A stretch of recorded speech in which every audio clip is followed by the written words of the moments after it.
everybody. Welcome to the Rational Live. I'm David Dole. Starting a bit late today. Had things to do today, so I was a bit behind from the beginning of the day, but it's all good. I'm here now. Also, yes, I don't control the hair. The hair controls me. So if you got questions, talk to the hair, because I don't have any answers. It just does what it wants. So that's how things are. All right, a little preview today. Actually, before I get there, reminder, rationalnational.com/join. That's the Patreon page. If you saw my video today that I put up this morning on the police kidnapping people not the police, the federal officers kidnapping people in Portland, all reporting like that goes, it gets demonetized immediately. So any help that people have is great. Whether it's Patreon, whether it's Super Chats, whatever. But there we go. I'm seeing a lot of back and forth on the hair here. Some people like it, some people don't. Paul X says, I'm loving the hair, to be honest. Well, there you go. So I just don't. I'm at a point now. I don't want to get a haircut still, and whatever. I'm gonna let this grow. See what happens. At some point, the hair is gonna be hosting the show, and I'm gonna be just sitting here while the hair talks. But for now, it's still me. All right. So a little preview today. The Trump admin. Trump's national press secretary. Actually, that's the first video, so no point even previewing that. But I will get to that. Pence fear-mongering, Joe Biden, and socialism in the middle of a pandemic during their incredible screw-ups. I just pressed a button, and I think I screwed a link up. We'll find out later. There we go. Control-Z saves all. What else here? Hillary. How Hillary Clinton accidentally helped Jamal Bowman. That's a fun little story. Graffiti on a certain monument, as I will get to, is being investigated as a hate crime, even though it clearly is not a hate crime. This is a story out of Canada, but regardless of where you live, you will find the story completely insane. Trump accidentally confirms police brutality is a problem. It's a great clip. We'll get to that later. And if I have time, maybe break down some other things that I didn't really prep, but I have them here saved. All right. So, shall we start? Also, if you're new to the stream, I'm the only guy here. So I prep the stories. Sometimes there's some dead air. Just talk amongst yourselves in the chat when that happens. All right.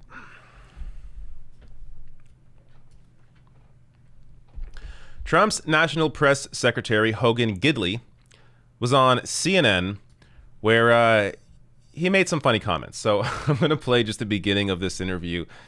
It's pretty entertaining. Positive results for the American people in the last 3 years, and then you have someone like Joe Biden with nothing to show. And I just want to say, Hogan, we can't even go to Canada. Hold on. Hogan, Canada won't let us in. I mean, look at this coronavirus number. When you look at who in this Q poll they say is best able to handle a coronavirus response. I get it. I'm not sure why you would want to go to Canada when we live in the greatest country on the face of the planet.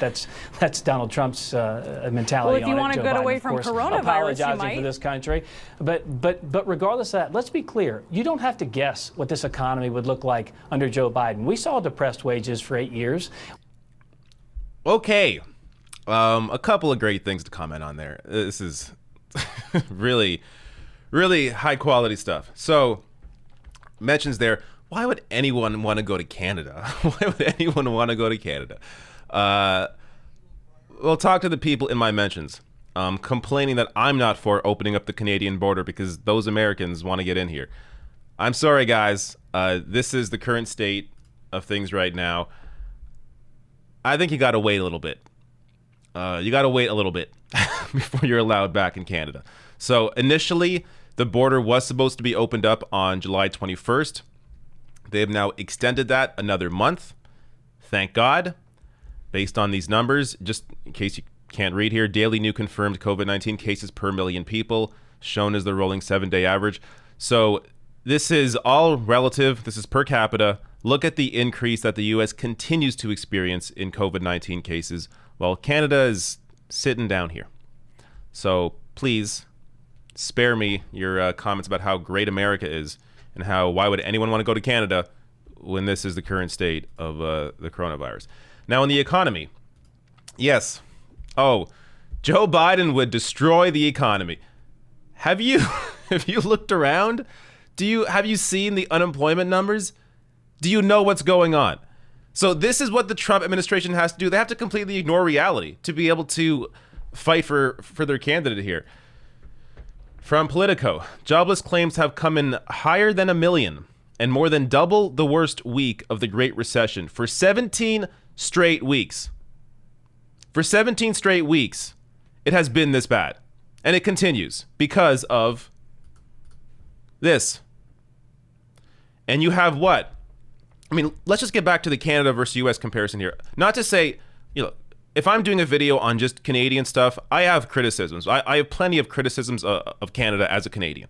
But when we're comparing the two countries, Canadians received a CERB, $2,000 a month. So if you were impacted by the coronavirus in Canada, whether it was your job, whether your kids had to stay home and you had to take care of them, whatever it was, you could apply for the CERB, which is $2,000 a month, and get some financial assistance during this pandemic. What has Trump given you? A check? If you're even able to get that check? And I've heard the horror stories of trying to get unemployment in the US. And in Canada, it's a pretty quick process to be able to apply for the CERB or unemployment. So there is just clearly Trump does not have a handle on this, and it's just getting worse. And instead of dealing with it,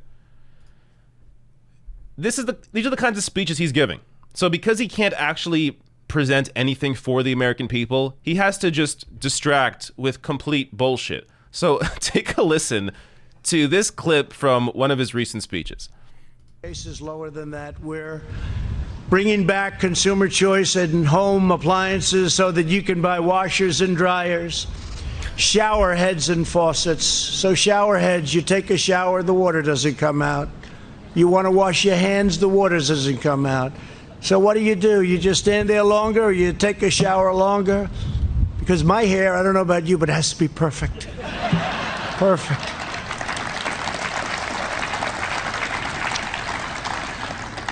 Dishwashers, you didn't have any water, so the people that do the dishes, you press it and it goes again, and you do it again and again. So you might as well give them the water because you'll end up using less water. So we made it so dishwashers now have a lot more water, and in many places, in most places of the country, water is not a problem. They don't know what to do with it. It's called rain. They don't have a problem. And old-fashioned incandescent light bulbs, I brought them back. They have two nice qualities. They're cheaper and they're better. They look better. They make you look so much better. That's important to all of us. But they're better and much cheaper. And they were mandated out, legislated out, and we brought them back, and they're selling like hotcakes. All right. I mean, while there is a pandemic ravaging American lives, let's remind you again what it looks like. This is going on. There's no real financial help for people. Record unemployment. Donald Trump is talking about water, dishwashers not having enough water. When you take a shower, the water doesn't come out. What? What is going on? What is going on? Incandescent light bulbs. Like this. Oh my God. This really couldn't have gone any worse for Trump. It really couldn't have. And it's all his fault. He did it himself. He could have been like every other country. Look, yes, coronavirus is a problem that everybody's experiencing. It's not just, uniquely a Trump issue, but everybody else dealt with it, is dealing with it properly. Their numbers have come down. Everybody else, by the way, I always link to this graph in all my sources below the video when I cut these out of the live stream. But you can add any country here. Let's type in France. Same thing. You can do this yourself. Put in any country. The only country that comes close is Brazil, who also, by the way, has a far right conservative leader. Neo-fascist Jair Bolsonaro. So there, Brazil and the U.S., the two worst countries with the coronavirus so far, and both led by neo-fascists. I think it's pretty clear that it's time for Trump to go.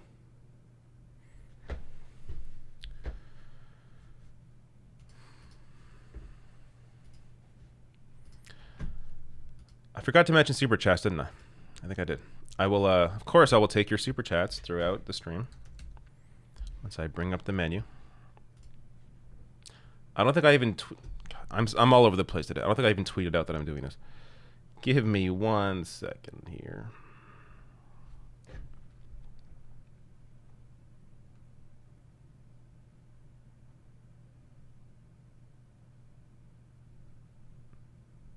All right. There we go. Let me get to these super chats. I think I heard a couple come in.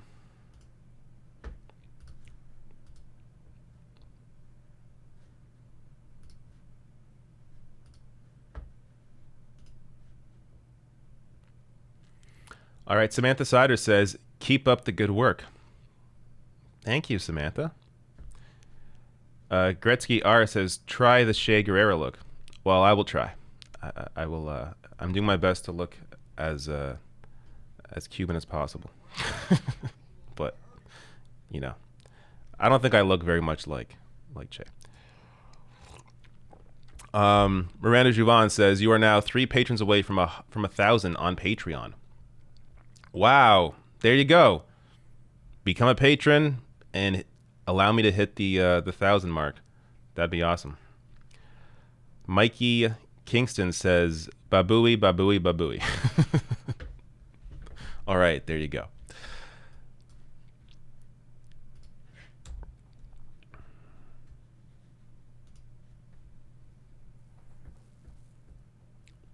Gina McGrath says Trump is the human equivalent of COVID-19. Yeah. He is a virus. Thankfully, I can't catch him, though. So, in some ways, you could say he's not as bad. But he's, in some ways, worse than the virus. All right, let me prep this next story here.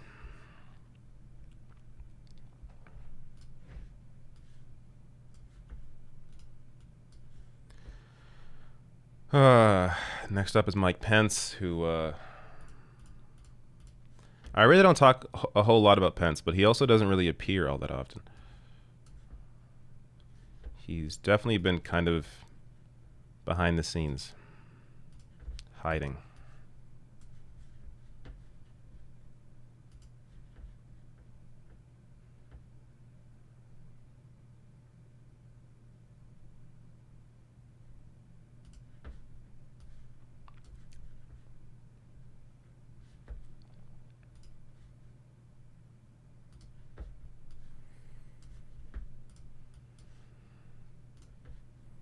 All right, here.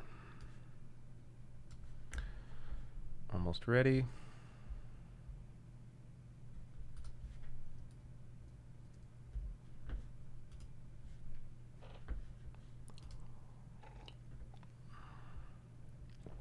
I'm seeing more hair comments.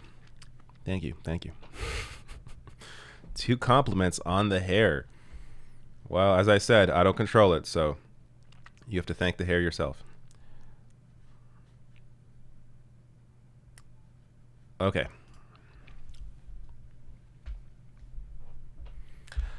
Vice President Mike Pence gave an absolutely absurd speech. And I have a couple clips here.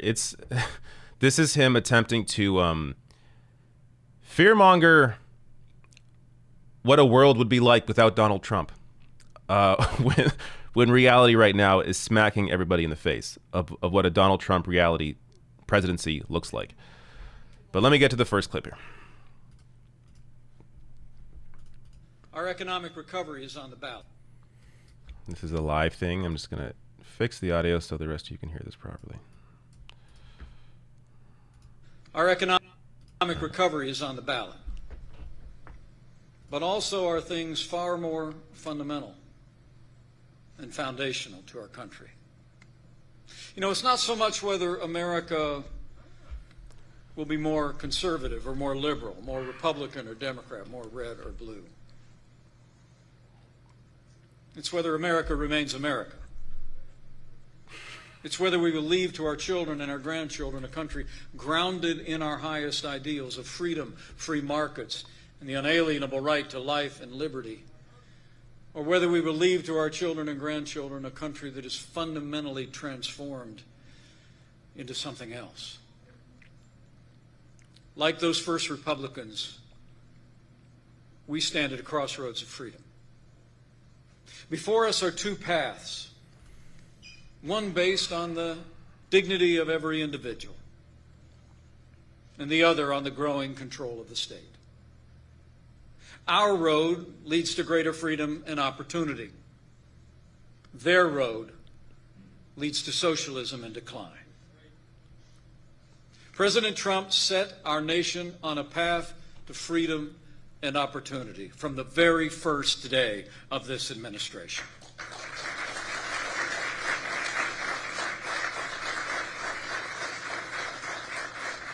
But Joe Biden would set America on a path of socialism and decline. America is a blessed and exceptional country, unique among the nations. Okay, let me stop there. This is totally absurd. They have no leg to stand on. So this is all they have left to do is create a straw man, pretend Joe Biden is something he's not, and then use that as the enemy when that's not what Joe Biden's even talking about. But let me go over a couple comments here. He says, this is not about, Democrat or Republican. It's about whether America stays America. Yes, America stays America. Let's see what Trump's America right now is doing. Federal law enforcement use unmarked vehicles to grab protesters off Portland streets. So I just covered this in a separate video today where there is video of unmarked vans pulling up beside peaceful protesters, people dressed up in military gear, which apparently are federal officers, coming out, grabbing just a random guy who's not doing anything, grabbing him, taking him in the unmarked vehicle and driving off. This is Trump's America. So the idea that the actual question is if Trump wins and has another 4 years, is America going to be America at the end of that? If there is an end to that. So this is what they have to do. They have to lob these sorts of arguments that are justifiably being thrown at them and try and lob that back at Joe Biden, who is essentially a moderate Republican. Now, he also says here, Biden equals socialism and decline. Yes, Biden equals socialism and decline. Well, I guess that means the U.S. is not in decline right now, right? Everything's going fine right now in America. Nearly half the U.S. population is without a job, showing how far the labor recovery has to go. He's fear-mongering what they have already led to, what Trump himself has already caused. They're acting like Biden's going to do that. They've already done it. Or maybe he meant, Biden would equal a decline in COVID cases, because look at where it is right now. This is the U.S. Daily new confirmed COVID-19 cases per million people, rolling seven-day average. This is per capita, so it's all relative. America's up here, increasing in cases. This is worse than it's ever been right now. I mean, really more than double than where it's ever been in terms of new daily cases.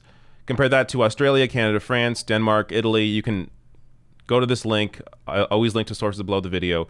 Add in more countries. The only major country that comes close is Brazil, led by another far-right leader.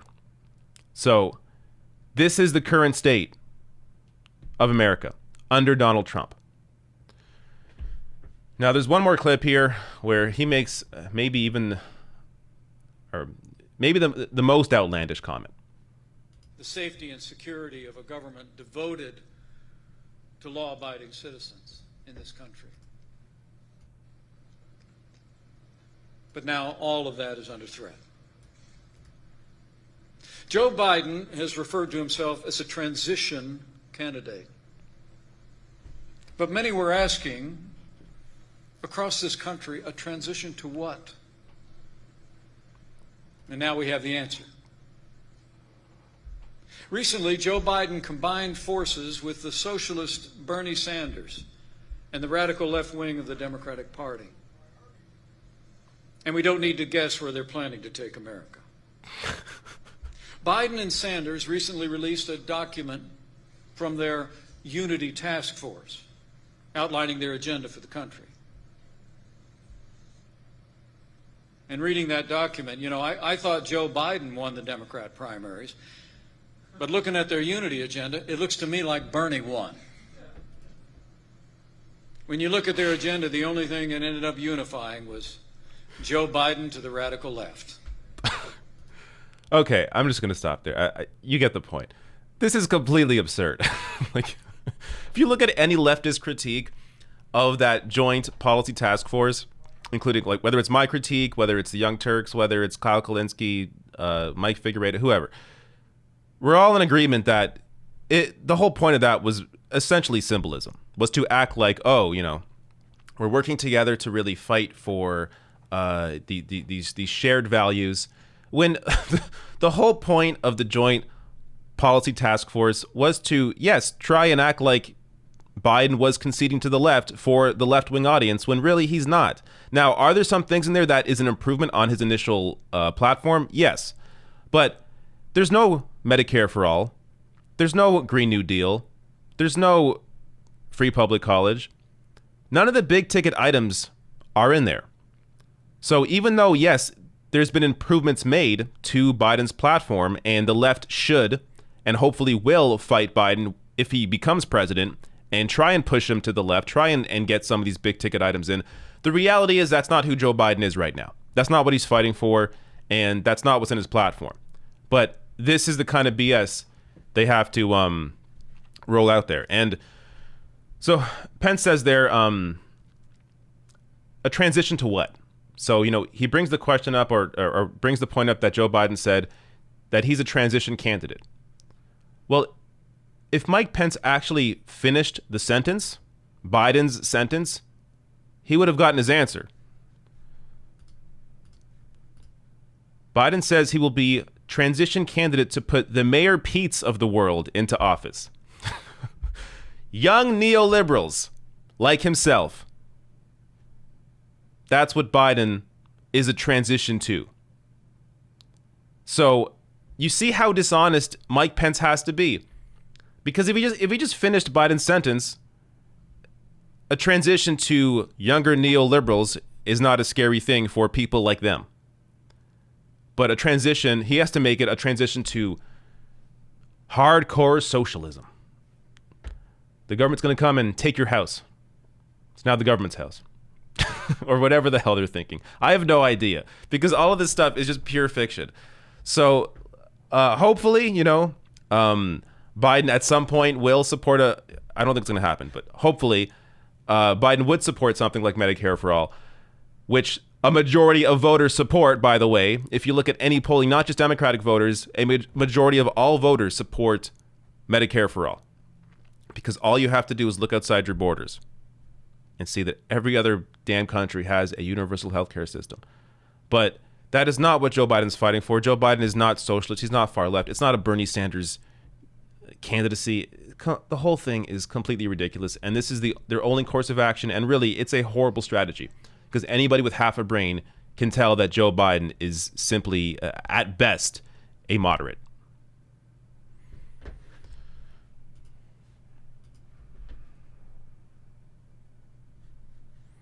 All right, super chats.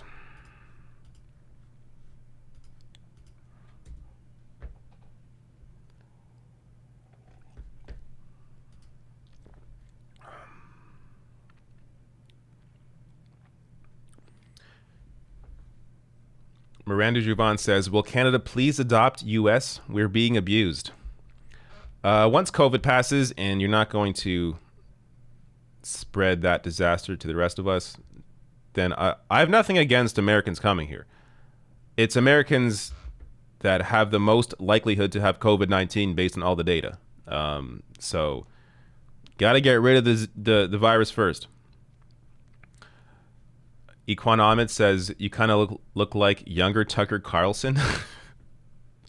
I should get a haircut immediately after this stream to avoid that comment.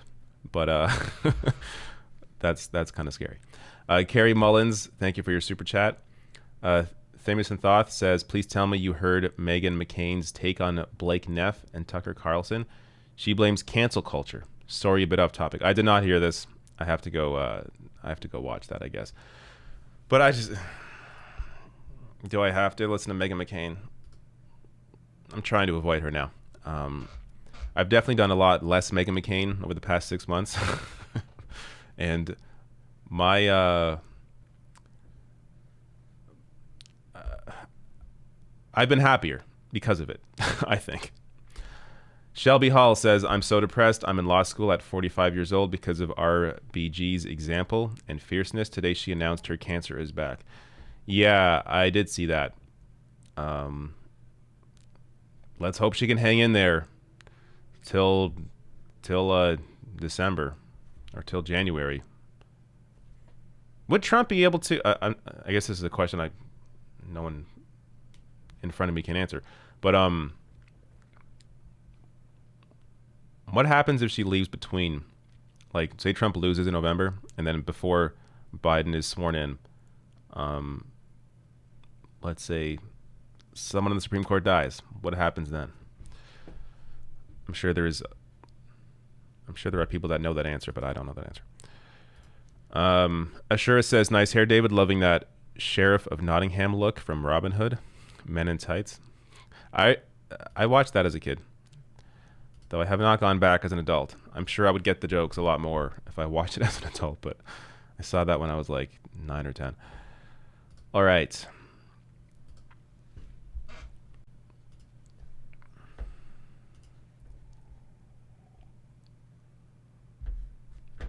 Gotta prep this next story.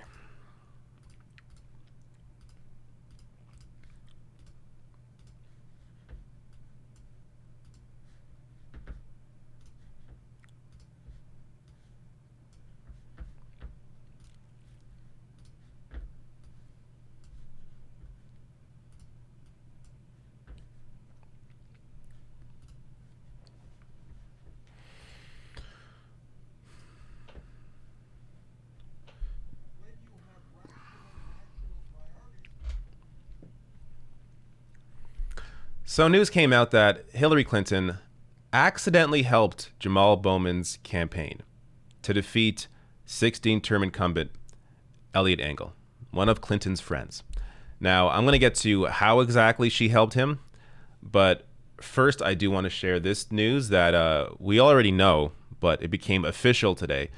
Jamal Bowman wins Democratic nomination for U.S. House in New York's 16th Congressional District, defeating 16-term U.S. Representative Eliot Engel.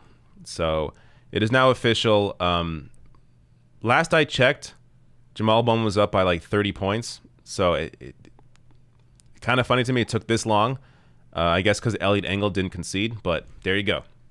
It is now official that Jamal Bowman is going to be taking over for Eliot Engel, another fighter for big issues like Medicare for all, a Green New Deal, even defund the police. He's on board for that, which doesn't mean abolish the police. It means take responsibilities away from the cops. I don't want to get into that whole discussion.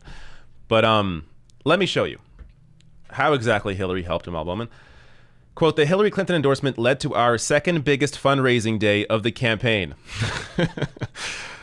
Second only to the hot mic moment day. So thanks. So the hot mic moment day is referring to when Eliot Engel was caught on a hot mic when he was in the district saying, joining I believe it was to talk at a protest over the George Floyd murder. And Elliot Engel was caught saying, "I'm only here because I'm in a primary race." So that made news, as Elliot Engel is known for not really being in his district. I believe he lives in Maryland most of the time. So that led to huge eyeballs on Jamal Bowman and a huge fundraising day. But the second biggest fundraising day was when Hillary Clinton endorsed Elliot Engel. This also makes me think Hillary really should not even appear in public for the next 6 months. If she actually wants Joe Biden to win, she should simply go away. Her presence will do nothing but hurt him. Nobody is going to back, nobody right now is on the fence with Joe Biden, but then Hillary Clinton comes and they're going to back. That doesn't exist. If you liked Hillary Clinton in 2016, you already like Joe Biden. There is nobody out there that does not like Joe Biden or is not going to vote for Joe Biden, but then would vote for him if Hillary Clinton came out, on the campaign trail for him. All she's going to do is hurt any chance that Democrats have of taking the White House. So she should stay home. And this is, I think, a perfect example of why. Now, I do want to share some of the work that Jamal Bowman will be doing. So I saw he tweeted out this: "Wall Street and the billionaire class need to pay their fair share. Let's get it done and lift up our communities." So this is a video that I believe was released by AOC. But this is the kind of fight that Jamal Bowman's going to be a part of. We have surpassed as a nation well over 30 million people who are unemployed due to COVID-19. And at least 2 million of those people are right here in our home state of New York. Even if we look at the initial response to this pandemic, it was a tale of two cities. It was remarkable. Billionaires in this country have seen their net worth soar. Nosotros lloramos en la casa. ¿Por qué no hacen eso? Bezos has amassed more than $28 billion this year alone, much of it due to a surge in online purchases during the coronavirus outbreak. Tenemos niños y necesitamos cubrirles sus necesidades. Entonces ellos lloran, gritan porque pues tienen hambre y realmente pues nosotros sin tener un peso en la bolsa pues no podemos hacerlo. أنا ما جاليش أي فلوس طبعا من الحكومة خالص. ما دخليش أي دخل خالص سواء فلوس أو إعانة أو حاجة للبطالة أو حاجة زي كده لأنه يعتبر إحنا مش من ضمن الكلام ده كله.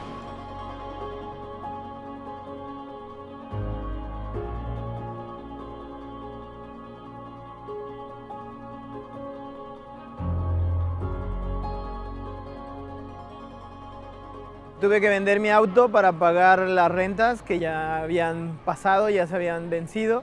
America as a whole is going through a bad time, but for excluded immigrants, it's a nightmare for us. Nightmare. We need to ask Governor Cuomo to tax the people who are benefiting from this pandemic in order to support the working families who are facing housing insecurity, food insecurity, and more. Did you know that there are 118 billionaires right here in New York?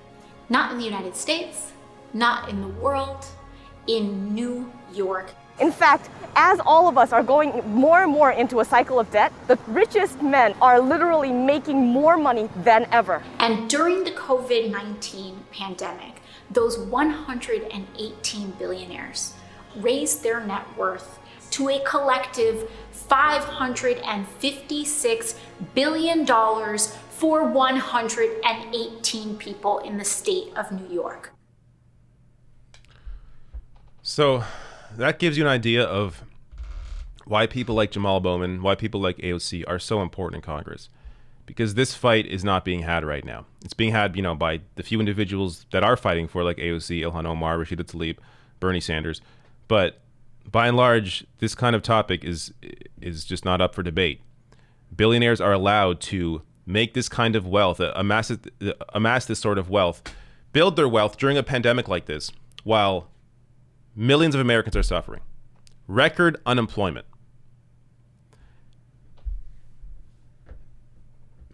It's a politics of priorities. You know what the priorities are when that kind of wealth is allowed to happen That kind of wealth is allowed to grow for a tiny fraction of people at the top when everybody else in America is getting screwed. The focus for at least the past 40 years, 40, 50 years, has been on the wealthiest people, has been on corporations, has been on helping them the most while everybody else suffers. So when you have campaigns like Jamal Bowman, like AOC, who they don't raise any money from corporations, their focus is on small individual donors. These are the kind of politicians that kind of campaign brings. It brings campaigns, it brings politicians that actually care about people, that will actually fight for people. So expect that out of Jamal Bowman. And I am very excited to see him in Congress.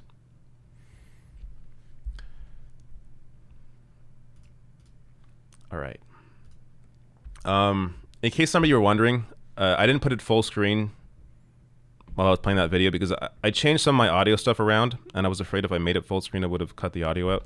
So, because I know some parts there may have been hard to understand as they were speaking in Spanish, and there were subtitles. But when I cut this out and play it and have the video of it later, you will see the full screen video.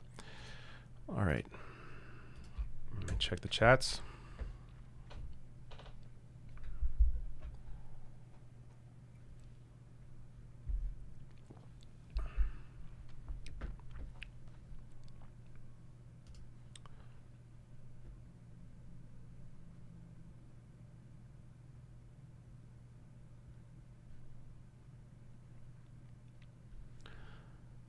Thema says, Neff resigned after his racism came out and Tucker defended him. Megan is crying about cancel culture.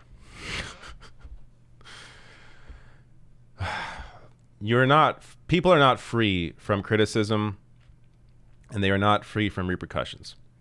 I don't know how that ever got twisted up with free speech and cancel culture.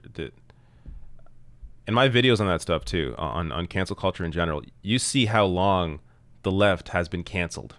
And yet it's not talked about that way. It's perfectly okay to completely ban Noam Chomsky from any sort of mainstream media. Perfectly okay to have only one viewpoint in the Iraq War, or during the Iraq War. MSNBC fires Phil Donahue. They let go of Jesse Ventura when he just signed a contract for a news show. Then they find out he was against the Iraq War, and they cancel his show, but he still gets paid for 3 years. Like, that kind of canceling of the left has been going on forever. Yet, you won't see Meghan McCain talking about that because she is a hypocrite. And also, she doesn't care. Junior McGrath says, anything left of Henry Kissinger is communist. Yeah, that is pretty much how politics, at least with Republicans, that's how they communicate any of that. That's why the idea that Bernie Sanders would have been risky because of how Republicans would have framed him was always so absurd. Because they called Obama a communist. Like, this is what they do regardless of who the person is.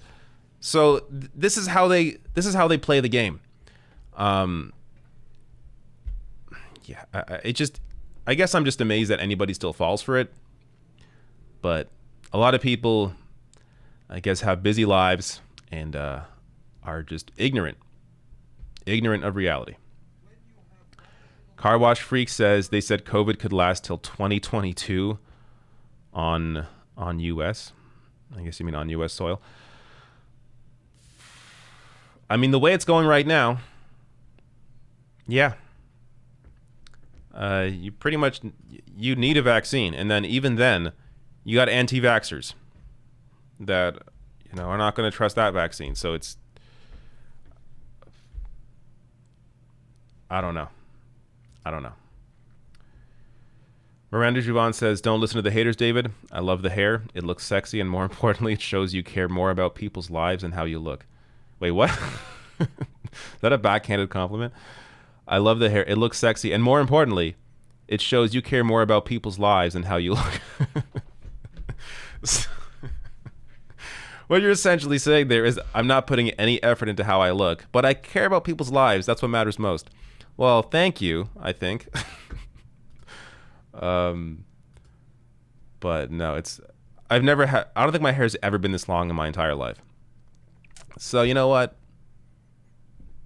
Now's the time. Might as well do it now when I don't want to get COVID. All right. Let me pause there. This next story is pretty ridiculous.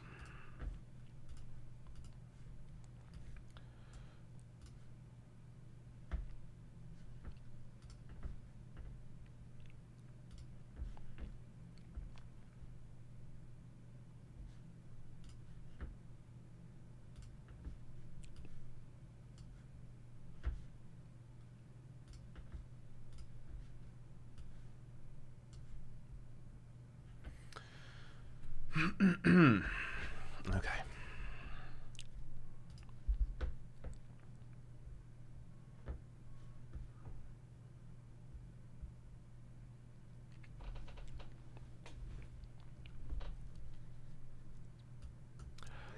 Graffiti has been discovered on a Nazi monument. Yes, a Nazi monument in a city outside Toronto in Canada. And police are investigating it as a hate crime. The details of this story are truly mind-blowing. Here from the Ottawa Citizen, graffiti on monument commemorating Nazi SS division being investigated as a hate crime by the police. Someone painted, quote, Nazi war monument, which is accurate, Nazi war monument on a stone cenotaph commemorating those who served with the 14th SS Division. The monument is located in Oakville in the St. Volodymyr Ukrainian Cemetery. And just again, this is the monument here. The division, made up of Ukrainians who pledged allegiance to Hitler, was part of the Nazis' Waffen-SS organization. Some members of the division have been accused of killing Polish women and children, as well as Jews during the Second World War. And apparently, this counts as a hate crime. Because what? Because you are speaking out against a Nazi monument. Yeah, well, they're a protected class of people. I'm not even joking. That's what they say here. Let me get the actual quote. Here we go. In response to questions from this newspaper, Constable Steve Elms, spokesman for Halton Regional Police, cited a section of the criminal code that noted those communicating statements in any public place inciting hatred against any identifiable group could face imprisonment not exceeding 2 years. This incident occurred to a monument and the graffiti appeared to target an identifiable group. He explained in an email to questions about how a hate crime could be perpetrated against members of the SS. Now, let me actually poke a massive hole in his explanation here. You would expect an officer to understand the criminal code. Apparently he doesn't. So here is what he cites. He's citing here, who by communicating statements in any public place incites hatred against any identifiable group. Okay, so that's what he's citing, right? Well, maybe if he went down, scroll down a little more to the defenses section here. No person shall be convicted of an offense under subsection 2.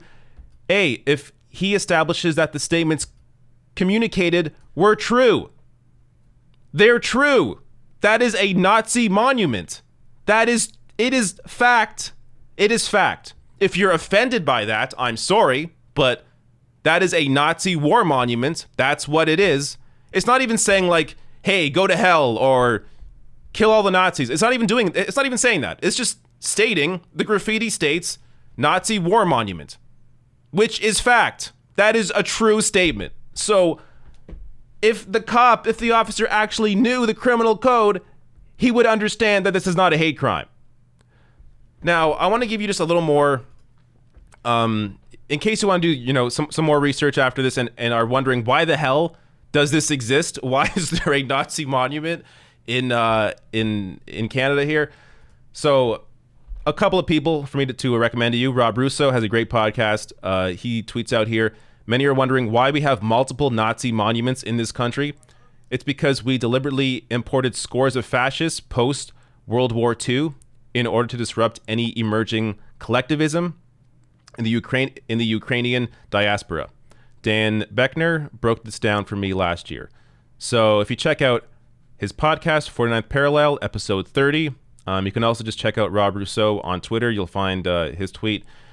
Check that out. You'll have a better understanding, because I haven't heard it yet, but I assume, as he says here, it breaks down why we have these, because I was shocked. I didn't know that these existed. It truly is, it's insane that we have a Nazi monument, and I guess multiple Nazi monuments, and we allow this, and then when somebody has graffiti on it, it counts as a hate crime. The whole story is completely insane.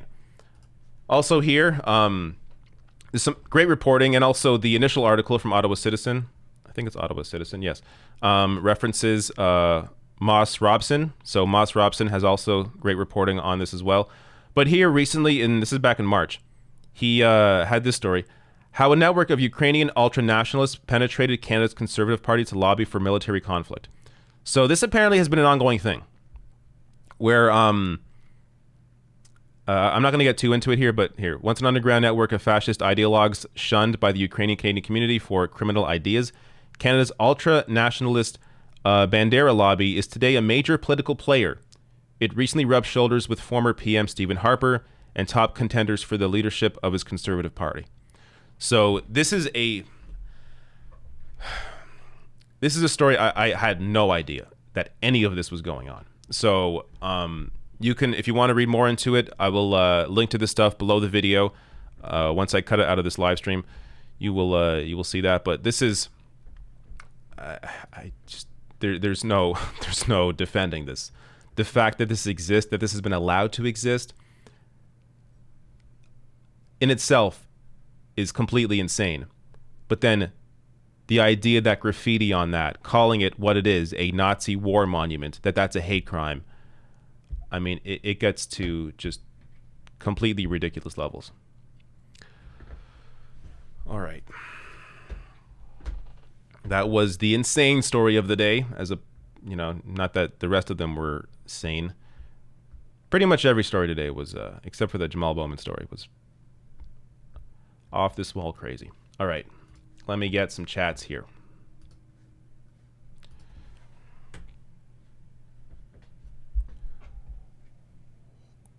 I'm drinking from my cup and nothing's in it. That's what I do.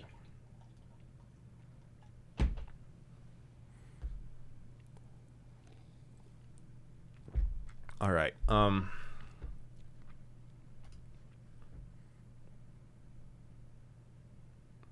Celeste says, David is a celeb debuting new looks every month. That's so absurd.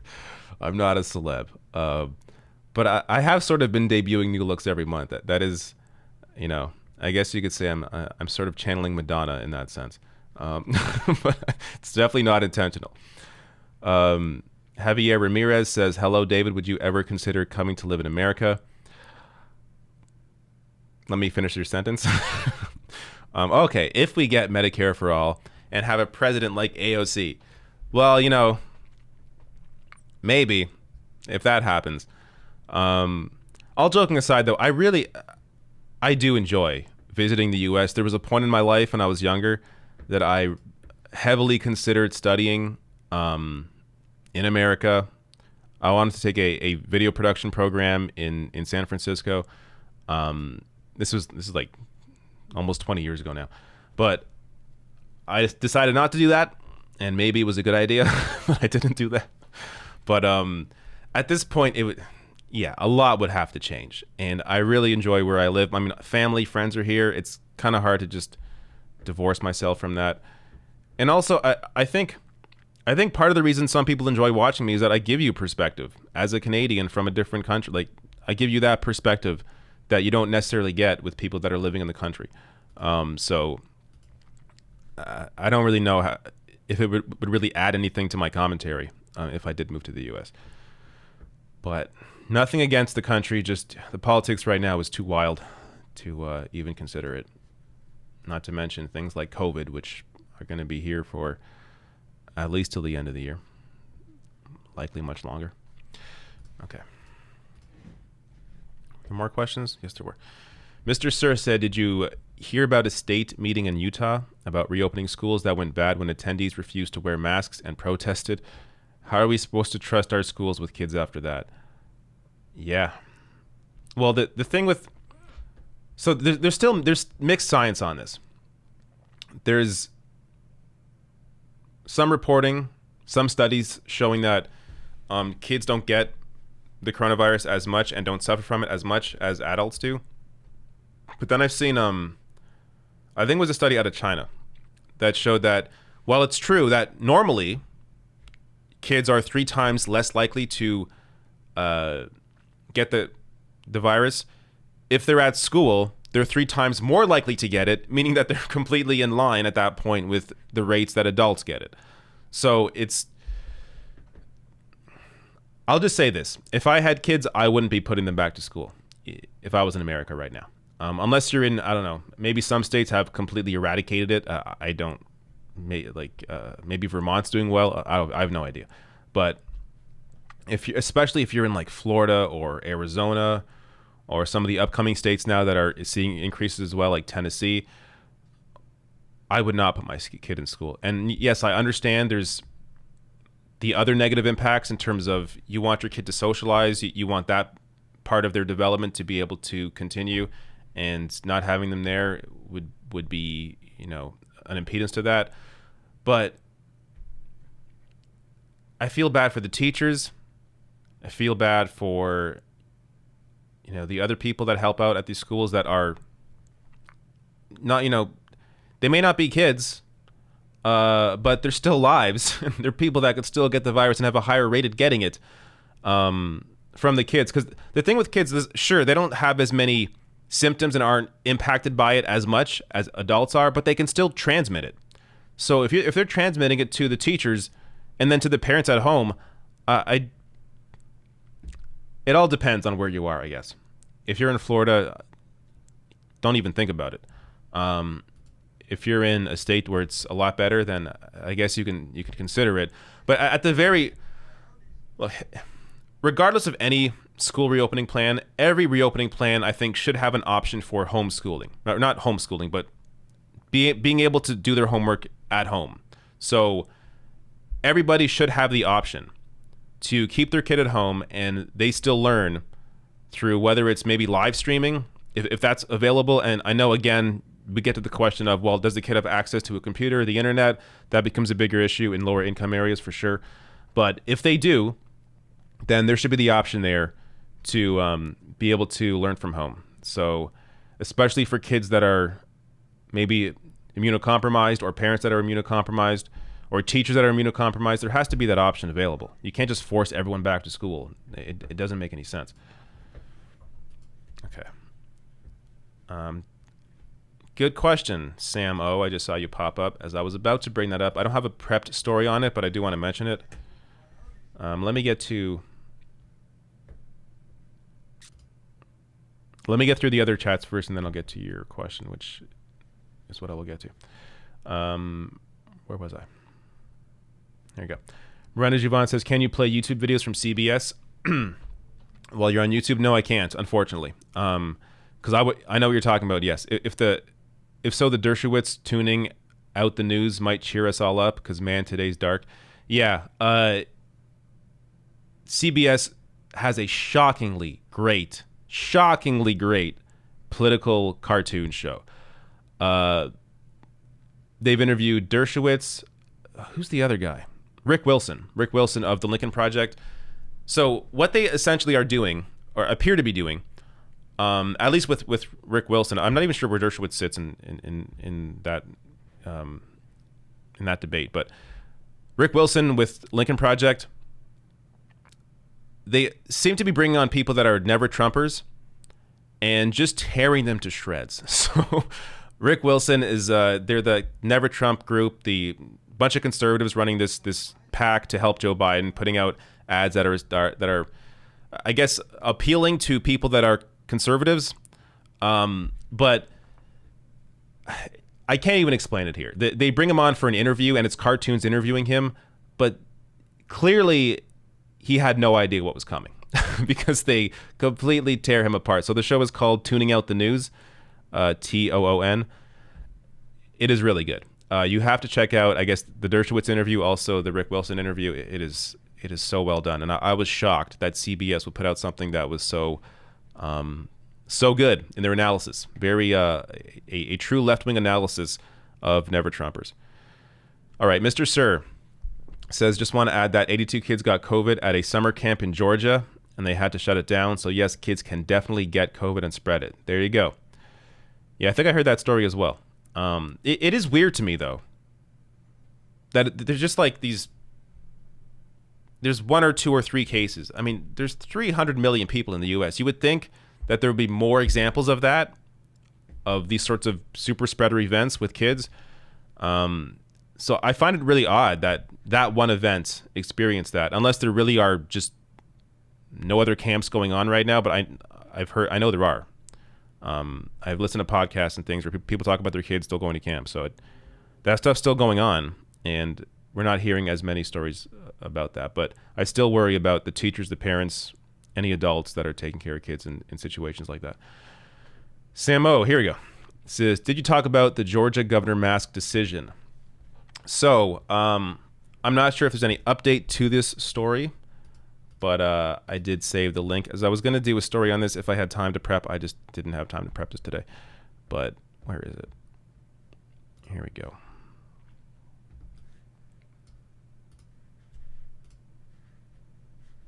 This is ridiculous. Georgia governor sues to end city's defiance on mask rules. So certain cities in Georgia, I believe Atlanta is one of them, is mandating masks, and Georgia's governor is suing them for mandating masks. Despite the reality that we are all seeing with the massive increase in the virus, you look at a country like Japan, where they didn't really even shut down all that much, but they were told to wear masks, and they all wore masks, and they've kept the numbers low there. So masks work. And here, the governor is actually taking legal action against cities in Georgia for telling their citizens to wear masks. So I'm not sure if there's an update to this. As I said, I haven't had the time to go through all of it, but I'm not even sure I don't know what this accomplishes. I mean, he really is speaking to a tiny minority of people, because many conservative voters, many Republican voters are aware of the threat of COVID-19. And you saw it in like Trump's Tulsa rally, where he had a tiny turnout. He had a place that could hold 20,000 people, 6,000 showed up. So Trump's own supporters, many of Trump's own supporters know that it's not safe to just go out and be with a crowd of people. So Kemp here is really, I mean, he's really appealing to just a tiny sliver of people. And it will absolutely lead, and it has already led, because of his lack of action here, has already led to more people getting the virus than otherwise would have gotten it if he had taken it seriously. So if you look this up, you can read more about this. Maybe there's an update to the story since then. I'm not sure. But it's... Let me just read this. So Bottoms, who is...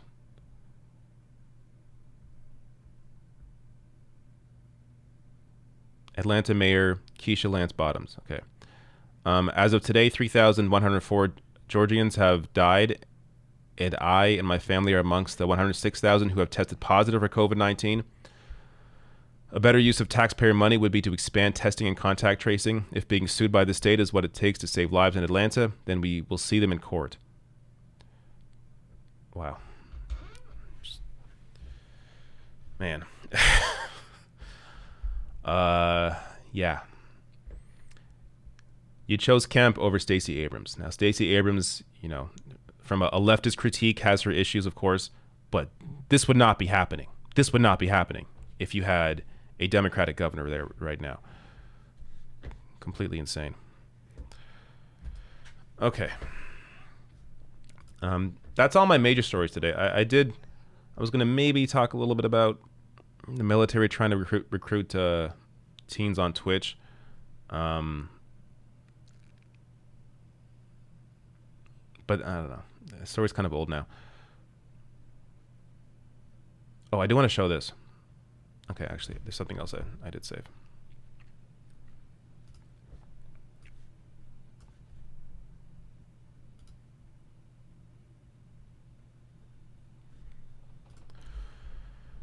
So, police in Miami. Yes, Miami. Let me start again. Should probably know the story first before I start talking about it. Police in Miami have been caught illegally arresting a peaceful protester. So this was shared here by Ben Crump, Attorney Crump. Nura has organized numerous peaceful protests since Breonna Taylor's murder. Now, Miami police targeted her. She was walking with her signs and officers arrested her.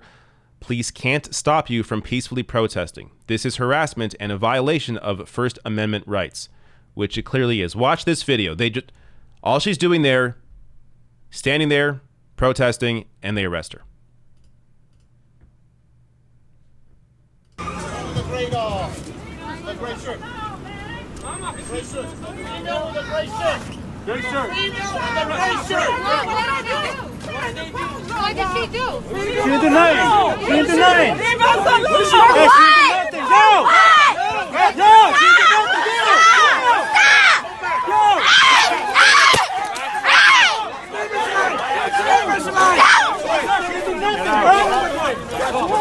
Come. Stop. Don't give them that. What are you guys doing? No, for what? For what? Don't abolish the police for this. For what? For what? For what? Hey! He didn't do nothing! Hey! I mean, the video speaks for itself. She's just standing there. She's literally just standing there with a sign. And they walk over. She's not doing anything. Standing there with a sign.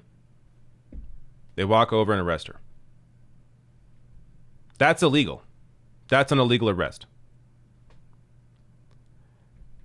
And this, this kind of mirrors what's happening in Portland as well, which I covered in a different video, where you have federal officers just showing up in unmarked vans and just snatching people off the street.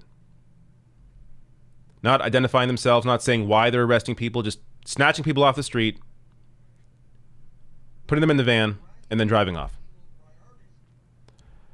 And you have to connect this to leadership. You have to connect this to both leadership in Florida, but also to Trump. This is Trump's America. This is what is going on. This is his approach to all of this. If you can't even peacefully protest, what rights do you have? And this is just the 4-year mark. Imagine 4 more years of this. Imagine where it can go. This is fascism. This is the beginning of fascism. This is how it looks. They start trampling your rights. They start arresting you for peacefully protesting. Where does that lead? If this was happening in any other country, in some Latin American country, the U.S. government would be pointing that out as a reason to go and invade, to go and take over. Oh, look, they're arresting their citizens for no reason. They're peacefully protesting, trampling on their rights. We got to invade now. It's happening in America.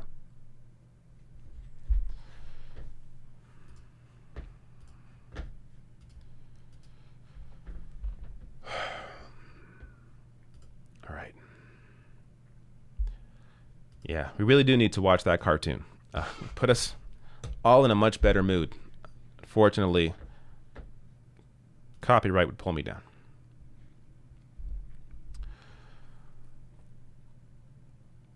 Mr. Sir says, sorry, Missouri camp. Oh, talking about the summer camp. So 82 kids in a summer camp in Missouri caught COVID-19. Conrad, my mouse is about to die. Luckily, I got a backup. All right. Conrad Albert, thank you for your super chat. Luis Denoya says, keep up the good work. Thanks for all you do. Thank you for the super chat. The Sing on the left says, David, I saw the Portland story earlier. It's crazy. Yeah, it is crazy. Samo says, I live in Georgia and I'm mad. Plus stores are mandating masks. They should. I hope they are. I mean, that's what happened here in Canada. At least where I went grocery shopping. From the beginning, almost the very beginning of the virus, they were mandating you wearing a mask. You couldn't walk in the place without having a mask on already. They had all this, social distancing. They were wiping down all the carts after you use them. So, and look at our numbers compared to America. I mean, not just look at any country's numbers compared to the U.S. Left Hand Path says, longtime viewer, thanks for your constant, dare I say it, rational takes on current events. Removing Trump should be #1 priority in every leftist mind. Appreciate all you do. Thank you. Yeah. If you're not scared of Trump, you're just not paying attention. Look, no one's telling you, no one's saying the Democratic Party is great. They're not. Dem Party's garbage. But you got fascism here. So, and that is no longer hyperbole. When they start snatching people off the street for peacefully protesting, that is not hyperbole. That is what's going on. It is fascism. All right. All right. That is the show. If there are more chats, I will get to those. Give you some time here. But if you want to get a super chat in, you got to do it now. There's like a minute delay on the stream. So if you're late if you send it in as I'm logging off, I apologize. It's not because I didn't see it. Or it's because I didn't see it. But it's not because I ignored it. It's because I didn't see it. Mike Parquette says, children were the first to quarantine and have been the most isolated for the duration of the virus. Therefore, any data on their infection or transmission rates should be viewed with skepticism. That's a good point. That's a very good point. Four Lils C says, the video you shared from Portland reminded me of the federales where I grew up, in Mexico, and how they often abducted citizens for the cartels. Scary. Jesus. Yeah. It's not quite there yet, but it's definitely reminiscent of it. Okay. So that's what I got right now. Let me grab some random chats before I get out of here. Minute mark right now. If anyone wants to get a super chat in, you probably got a minute before I'm going to log off.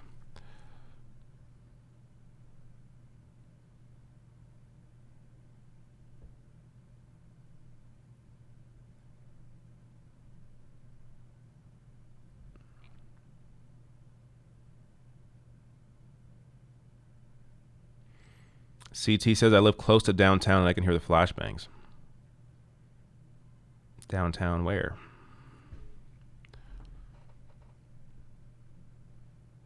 Seems to be insanity in the chat right now. It's going a mile a minute. Not really sure what's happening.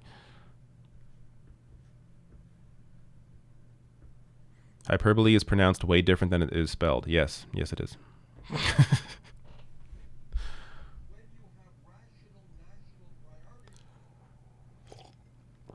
All right.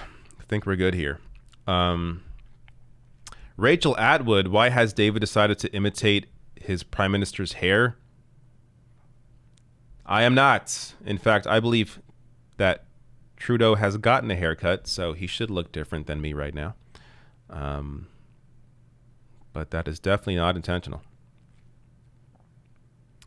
All right.